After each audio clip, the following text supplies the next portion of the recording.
लीजिए, आप आलोक का कुछ बिगाड़ नहीं पाएंगे, क्योंकि आलोक के साथ इस समय भारत की जनता खड़ी है, जिसमें मेरा 100% मानना है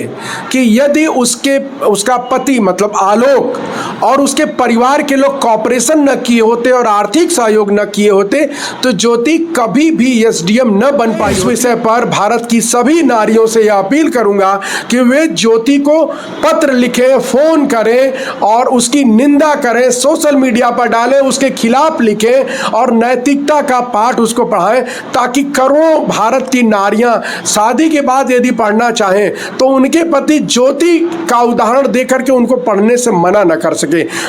मैं हूं राकेश और मेरी उपस्थिति इस समय जो है बनारस में है और बनारस के न्यायालय में है। मेरे सामने जाने माने जो है अधिवक्ता हैं शशांक त्रिपाठी जी हैं और ये वो शशांक त्रिपाठी जी हैं जिन्होंने आकांक्षा की केस को काफ़ी मजबूती से अभी तक लड़ रहे हैं और लड़ते आए थे, अभी भी लड़ रहे हैं। और मैं इनसे आज जो बात करने वाला हूं दोस्तों वो जो है एसडीएम ज्योति मौर्य के बारे में और आलोक मौर्य और जो तीसरे पर्सन्स हैं मनीष दुबे के बारे में। और सबसे पहले तो सर हमारे चैनल में आपका बहुत बहुत स्वागत है। बहुत बहुत धन्यवाद सर किया है। आज हम ये जानना चाहेंगे कि सामाजिक और जो हमारा कानून होता है जो उस तहत संविधान के तहत क्या कितना राइट है और क्या रॉन्ग है ज्योति जो कर रही हैं। सर बताइए कि अब क्या कहना चाहते हैं इस केस को लेकर। इस घटना का जब संज्ञान आया तो एक कहानी याद आ गई। बाबा खड़कनाथ और डाकू की एक कहानी 6-7 में चला करती थी। भिखारी बनकर के एक डाकू बाबा खड़कनाथ के घोड़े को पसंद कर लेता है और भिखारी बन के रास्ते में बैठा रहता है। और जब बाबा उधर से गुजरते हैं तो भिखारी के रूप में भीख मांगता है, मदद मांगता है। और बाबा उसको देने के लिए जब भिक्षा उतरते हैं उसकी मदद करने के लिए, तो वह डाकू जो है उनके घोड़े पर जाके बैठ जाता है और भागने लगता है। तो बाबा उससे बोलते हैं कि 1 मिनट सुनो बेटा, घोड़ा ले जाओ लेकिन 1 मिनट सुन कर जाओ।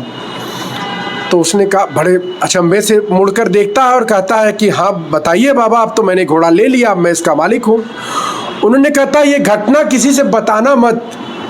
नहीं तो घोड़े पर बैठा हुआ आदमी, कोई भी आदमी इस धरती का नीचे बैठे किसी आदमी की मदद करने के लिए दोबारा अपने घोड़े से नहीं उतरेगा।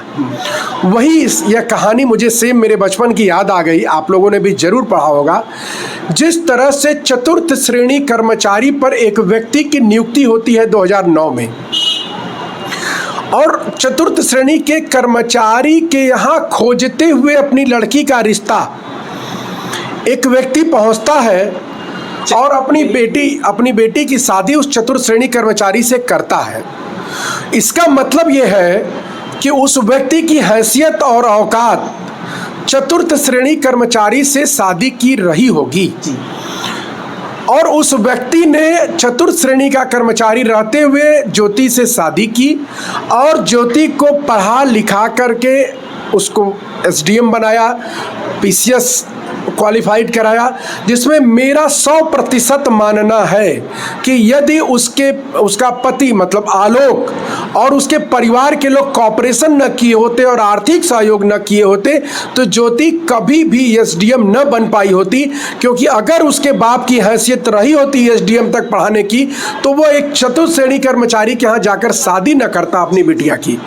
तो जिस प्रकार से ज्योति ने यह जो अपराध किया है यह सामाजिक और नैतिक अपराध ज़्यादा है, विधि के दृष्टिकोण से शायद कम अपराध हो।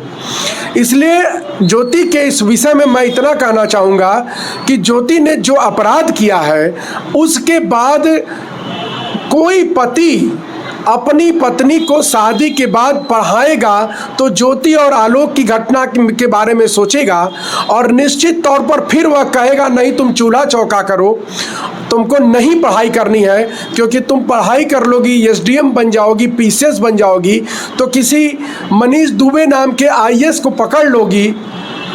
वो उसका नाम कुछ भी हो सकता है, उसको पकड़ लोगी, अपने से बड़े अधिकारी को पकड़ लोगी, फिर मेरा क्या होगा, इस समाज का क्या होगा। मेरा इस विषय में उत्तर प्रदेश और देश भर की महिलाओं से निवेदन है कि जहां पर भी ज्योति देवी की पोस्टिंग हो, उनकी पोस्टिंग की जगह पर जा करके उनके खिलाफ विरोध प्रदर्शन करें और उनको नैतिकता का पाठ पढ़ाने के लिए उनको ज्ञापन दें कि आपने यह जो नैतिकता का हनन किया है और नैतिकता की हत्या की है, इससे भारतवर्ष की नारियों का अपमान हुआ है, हर पुरुष के विश्वास का अपमान हुआ है और हर नारी की नैतिकता और उसके ग्रेविटी का अपमान हुआ है, उसके स्वाभिमान का अपमान हुआ है। जिस प्रकार से आलोक जी ने एक डायरी जारी की है, उससे यह स्पष्ट रूप से साबित होता है कि जो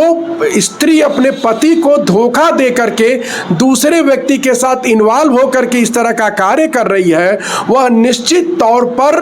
चारित्रिक रूप से तो भ्रष्ट है ही, नैतिक रूप से भी भ्रष्ट है और उसका उदाहरण सामने है। तो मैं इस विषय पर भारत की सभी नारियों से यह अपील करूंगा कि वे ज्योति को पत्र लिखें, फोन करें और उसकी निंदा करें, सोशल मीडिया पर डालें, उसके खिलाफ लिखें और नैतिकता का पाठ उसको पढ़ाएं, ताकि करोड़ों भारत की नारियां शादी के बाद यदि पढ़ना चाहें तो उनके पति ज्योति का उदाहरण देकर के उनको पढ़ने से मना न कर सके। मुझे संज्ञान में आया है कि ज्योति ने एक दहेज उत्पीड़न का मुकदमा भी आलोक के परिवारजनों के ऊपर लिखाया है।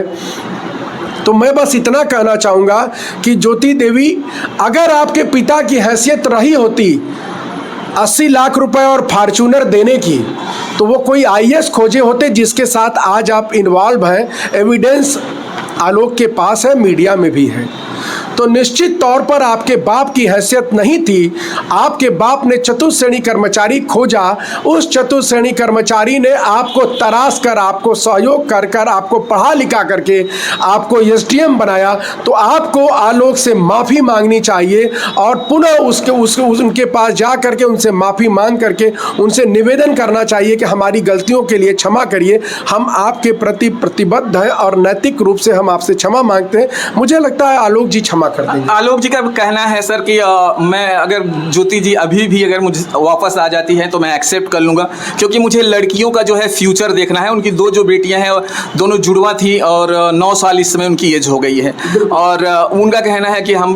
बच्चियों का फ्यूचर देखते हुए हम उन्हें एक्सेप्ट करेंगे। लेकिन आपको क्या लगता है सर, इतना सब कुछ हो जाने के बाद, मीडिया इतना सब कुछ होने के बाद ज्योति जो है वापस आ सकती है? देखिए, आपने मुझे ये बात अभी बताई, लेकिन मैंने आलोक की नैतिकता के आधार पर यह पहले ही मीडिया आपके दर्शकों को बता दिया